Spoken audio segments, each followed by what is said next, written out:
That's what I'm talking about. I only do that because I envision somebody watching this in class and playing it out loud and everyone looking at them and now they're embarrassed. So if that was you, we're headed to my boy Brad's house. He is the one that created all of my glorious rods that yank all these big nasty fish out of the water, you know what I'm saying? So I figured since I'm going to be going over all the rods in detail with you guys today, why not take you to the person who physically created them with his bare hands, you know what I'm saying? So we're going to go over there. I'm going to show you guys a few little things. I can't show you like the whole rod making process, obviously. I will be able to show you guys a few little things of like what they're doing. I think he said they're doing butt wrapping. If anyone likes wrapping butts, you're at the place, you know what I'm saying? So we're gonna be going there, and I'm about 5 minutes from his house, so I figured I'd start the intro here. He may or may not explain some things to you guys about the rods. I don't know. He knows more about them than I do. I just know the length and the weight of the rod. That's about it. So other than that, we are going to make our way over there, and let's get on with it. Yeah?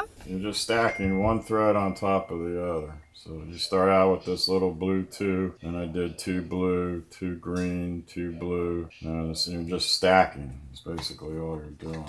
And the history of the butt wrap is back in the day when they did laminating wood and bamboos, they would laminate them together, but all they had was animal glues. And the animal glues didn't hold up well to moisture. So in order to keep the rod together, they started doing these wraps down here so the rods wouldn't split. And if you look on the old rods, you'd see all these wraps all the way up. They're called intermediates. And they were done to keep the rod together so it wouldn't fall apart on you. And so they started wrapping down here to reinforce it so it wouldn't fall apart.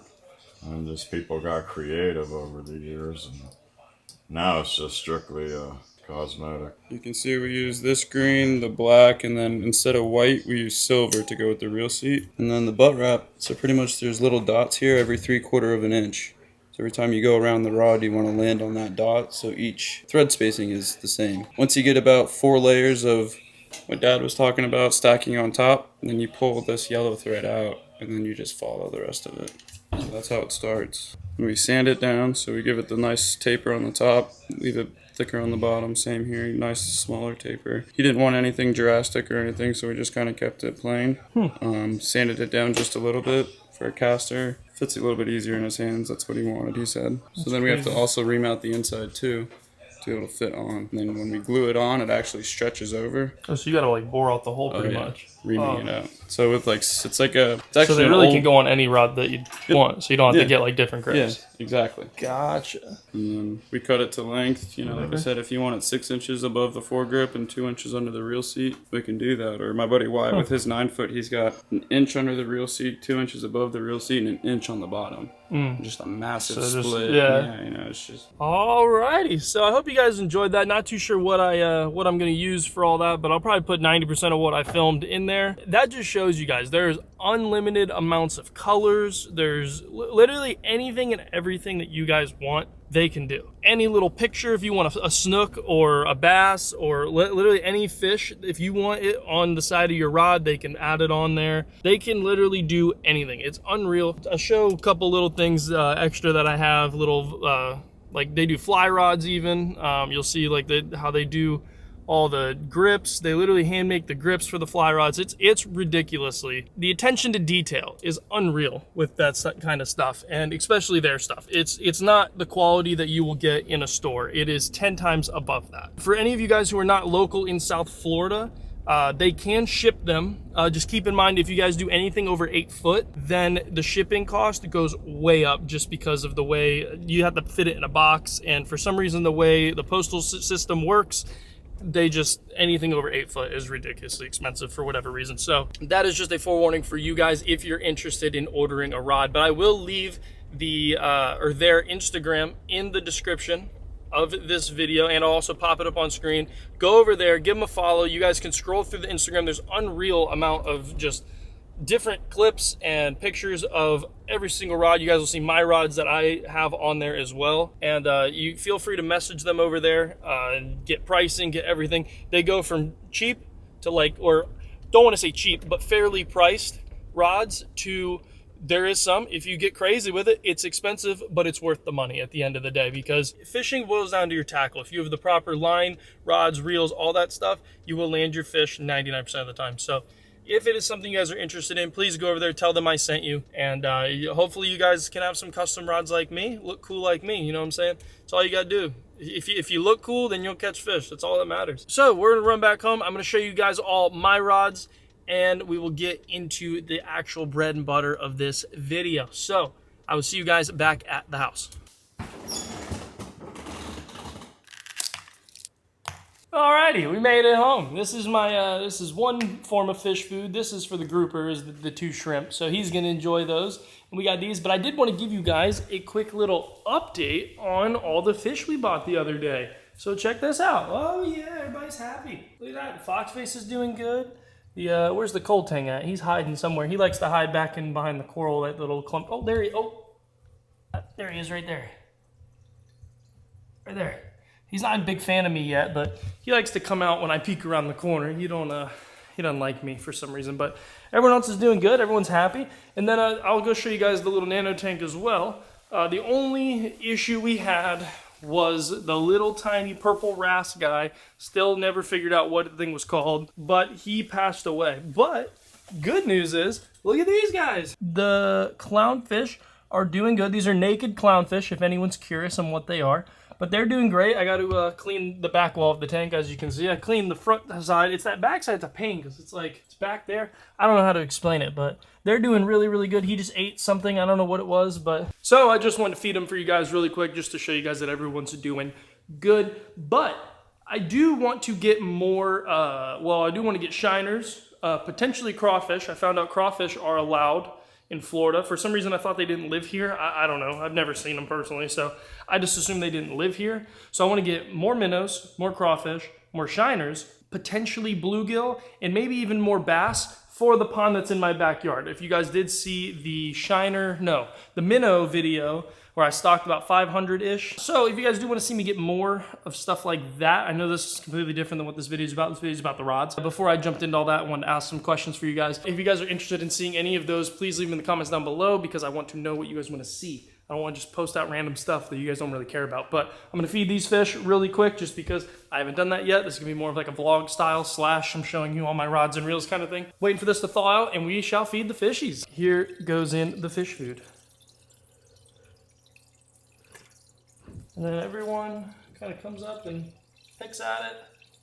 The cold tang, he's still scared. Oh, there he goes. He ran from me. I also put a little seaweed clip in here, and he comes and nibbles on that as well, so I'm not too worried about it.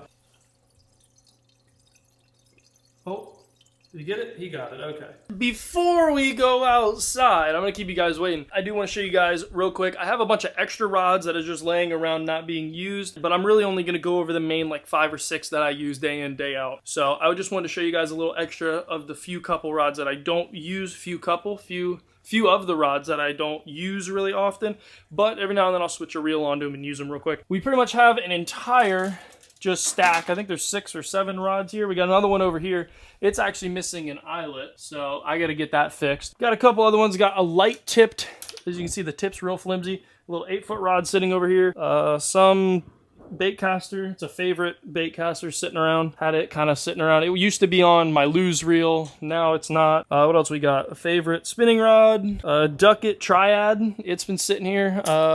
See, that was another Baitcaster. Another Baitcaster, a D-Force. Don't know really what that one's from. Got a Mojo Bass. It's sitting here doing a bunch of nothing.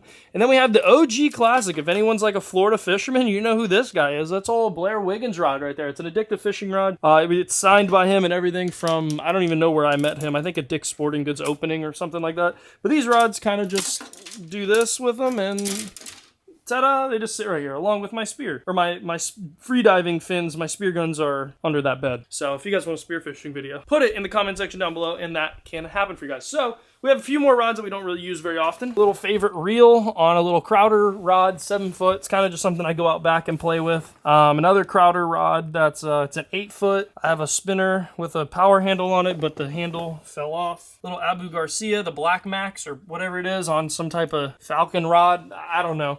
These rods are mainly just things that I use out back just for my pond. But everything else you guys are about to see is what I use day in, day out. Let's see, I'm gonna count them. We got 1, 2, 3, 4, 5, 6, 7, 7, 8, 9. We got 9 rods we'll go over, but we'll go outside to show off the true beauty and colors of these rods. Alrighty, hopefully you guys can see me. I'll lean in a little bit so it's a little bit more in my face, you know what I'm saying? But let me pull up, because some of these custom rods, I don't know off the top of my head what like measurements and all that were. All right, so we're gonna start with the smallest rod and work our way up. So the smallest rod, or I guess, well, I mean, they're all kind of about, some of these are about the same, but we're gonna start out first with a spinning rod. This one here happens to be an 8 to 15 spinning rod, obviously. I got the fancy little heavy duty hook keeper just because you never know, especially at night, that thing works great. You can never miss it. But I got it paired with a Shimano Stratic CI4. It's the original CI4, it's a 3000. It's like my always go-to rod if I ever need anything specific. This thing's a great all around, just anything, anytime, anywhere, this rod does it for you. Nothing's fancy done to this rod. It's all black on black with black grips. It really does everything. It's got a good backbone in it, real sensitive tip. Could not ask for a better rod for a small spinning rod that is just versatile for any little thing that you'd want. So the next one, on to a Baitcaster. Look at that. It is basically the sister rod to the spinning rod you guys just saw. It's the exact same thing, 7.3, 8 to 15, but it's in a casting form. So I got this one paired with a Lose, I don't know what Lose reel this is, the Hyper Mag something, I don't know exactly what this reel is. Super smooth. I just put mono on this reel, and so far I like it, but this one got the backbone like I had in the other rod, another real sensitive tip. And this, I just throw a spinner baits on this one. I don't really know what else to throw on it. This was kind of just me messing around. I don't think you normally would throw spinner baits on mono, but I live in Florida. I'm not a big bass guy. So this is kind of just, this will probably be strictly a bass rod just because of this reel. It'll get absolutely destroyed in salt water. I will use it in upcoming videos when we do bass fishing. That's coming up because in February-ish, beginning of next year is when we're really gonna be hammering down some bass fishing videos. And this thing is going to shine in those videos. All right, next up, another custom rod. This one, little bit different. It's still 7.3, but it's 12 to 25 pounds. So it's got a little bit more backbone in it. This thing's a meat stick in the backbone, and then it's got a little more of a sensitive tip. But on this one, since I have this specific reel on here, it's a Corrado. I don't know which Corrado it is. It's the H, says 200 HG on the side. So I don't know. There's like 4 different Corrados now. I don't know what the difference is. This one I think is honestly, I believe the cheapest one. I think it's like 130 bucks, and it is unbelievably smooth. I know I'm not supposed to be highlighting a reel right now. I'm supposed to be talking about the rods. Well, I guess rods and reels, but this thing's unreal. I use it in salt water for the most part. Got this little twitch bait on it, but this thing is unreal. And since the reel has a little bit of greenish gold on it, I put gold accents in this rod just because, I don't know, I thought it looked cool. So that is pretty much the pair of baitcasters that I got done. We got one more baitcaster coming up. It's a little more ridiculously large, but these two are like your typical, if you guys are bass fishermen, that is your typical thing. And if you guys are wondering, if you guys want baitcasters of your own, you could literally get this exact same thing. Call them up, say, hey, I want these rods, that same thing that Pool Jet had, just I want micro guides, because I know it's a big thing for bass fishermen. They could do micro guides. I just personally didn't choose it just because, I don't know, I don't really care for them. Like, it can take it or leave it kind of thing. So if that is something you're interested in, please go ahead, go DM them on Instagram, or I believe there's an email on there. I could be completely wrong, but just go to their Instagram and talk to them through there. Moving on to the next rod. This is actually not a custom rod. This is the rod that most of you guys probably see Augie using. So it is actually a 7-foot, 12 to 15 Crowder rod. So if you guys live in South Florida, or Florida in general, I believe now, I mean, heck, probably even up into Georgia now. They started here in Stuart, Florida, and they've kind of just ran it up from there. Their stuff has gotten a lot more pricier just for a basic rod. In my opinion, you honestly can get a cheaper rod that's higher quality if you did a custom rod through South Florida Customs. I'm just saying. You know, I'm not trying to just keep throwing names out there, but just giving you guys the forewarning in this kind of stuff. But I got this one paired with a 4000 reel, just a Wright McGill reel. There's nothing really fancy about the reel, but this one kind of do everything with live bait, lures, as you can see, is what's on it. Literally anything and everything you can do on this rod. This rod is actually the same exact rod that you guys saw inside that did not have the tip on it. So honestly, I like the butt would be, I wish it was a little bigger on this rod. It's kind of a short stubby butt. You know, can't ask for everything in a rod that you just pick up off the shelf. That's why you got to get a custom rod, man. God, you guys ain't listening. I'm just saying, like, come on. Moving on to another non-custom rod. I'm saving the two big daddies for last. Don't you guys worry. Oh, they're gonna fall. Nope, just kidding. All right, so another one. This is another pretty versatile rod. I like using this one around docks for the most part. It's a 7 foot, but this one's a 10 to 20 pound. Usually I would say anything like 7, 7.3, 7.2, anywhere in that like 7-ish foot range. I like throwing pretty much for anything from trout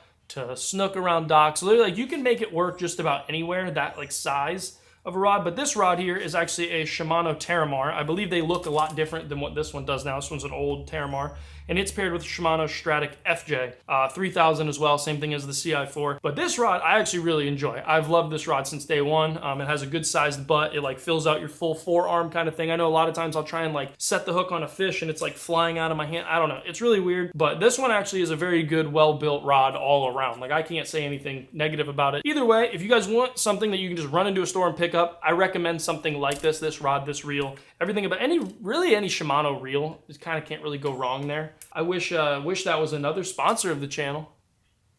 If anyone's out there like talking about Shimano, hey, I'm right here. Moving on to another rod and reel is this guy right here. Oh, I dropped my other two rods. You gotta be kidding me. This one actually is kind of just an all-around same thing. I used to use this on the CI4 before I got that rod, but it's a 7 foot. This one just says a medium, so that's kind of like that 8 to 15 pound range again. So it's got a light tip, good backbone. This one's got a split grip. It's a Ducket.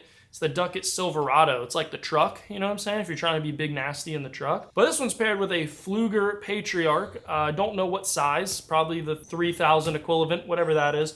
Not a huge fan of this reel. I've had weird problems with it. It's seizing up right now, so the way it sits is about as good as use as it's getting lately. So I gotta take it in, get it re-lubed up, and someone's got to spin on it or something. I don't know what the deal is, but this is just another quick little, I don't know, just extra bonus rod that is usually on the boat with us or is usually a quick grab away. On to the next one. I'm gonna wait for the big daddy later. I'm waiting for that. So this guy here, another Baitcaster, but as you guys can see, I did not do the little trigger grip or whatever it's called. I think it's what it's called, trigger finger maybe, something like that. But it's got big, like the EVG, EVA, I don't know. Brad knows what I'm talking about. Whatever these grips are called, they're just regular foam grips. I did a big butt and a big front handle so you can really like lift on these fish. This is just an all-around snook rod. It's a Baitcaster. I got the Revo Toro Beast on here. It's an Abu Garcia.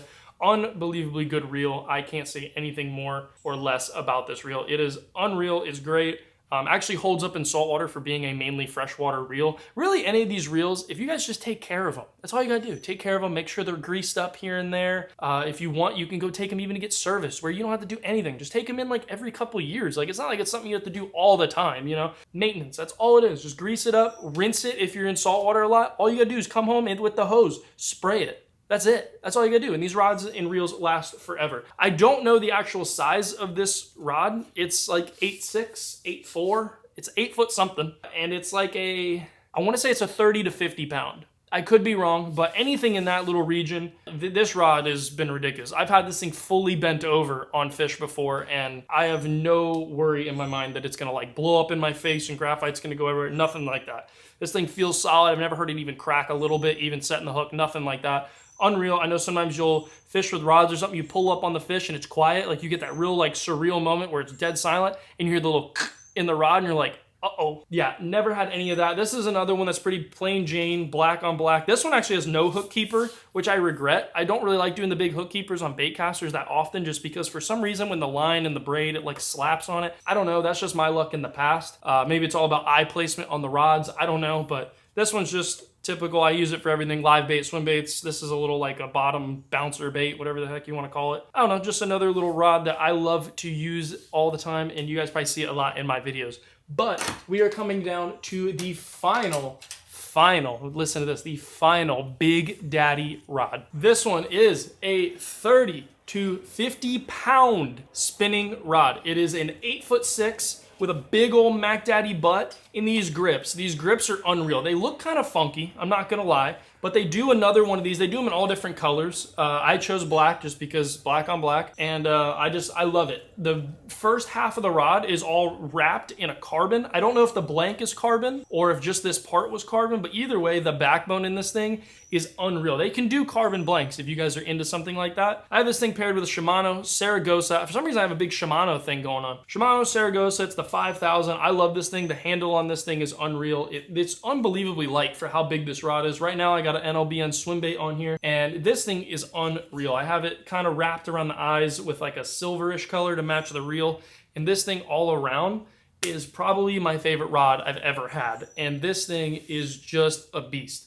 Like, I wish, well, actually, one of my previous videos you guys saw, I lifted this big, like 6-foot stingray off the bottom of the ocean floor. I lifted that thing up, and I thought I was just pulling like dead weight, really. Like, I thought I hooked into a rock or something and just lifted it clean up, just reeled it down, pulled up, reeled down, pulled up, and then big old stingray was on the side. So this thing didn't even like flex with the stingray. I couldn't imagine what kind of fish I'd have to catch to bend this thing over, but hopefully we'll catch like a sailfish or something for you guys, and we can really test this rod out, something that's quick, really gets a good bend in the rod. I'd love to showcase this rod off. You really can bend this thing all the, like, there's not one fish out there that probably would beat this kind of rod. So unless you're like deep dropping for the Loch Ness Monster, then all right, I get it, you win, okay? Yeah, this is my Mac Daddy. This is kind of what I bring out if anything needs a whooping. Oh, Big Daddy will show up and spank him good, you know what I'm saying? That's what this rod's for. But that is about all I got for you guys. I appreciate the view. If, like I said, go ahead, go over to their Instagram, show them some love. Even if you can't buy a rod right now, if you're saving up for a rod, whatever it is,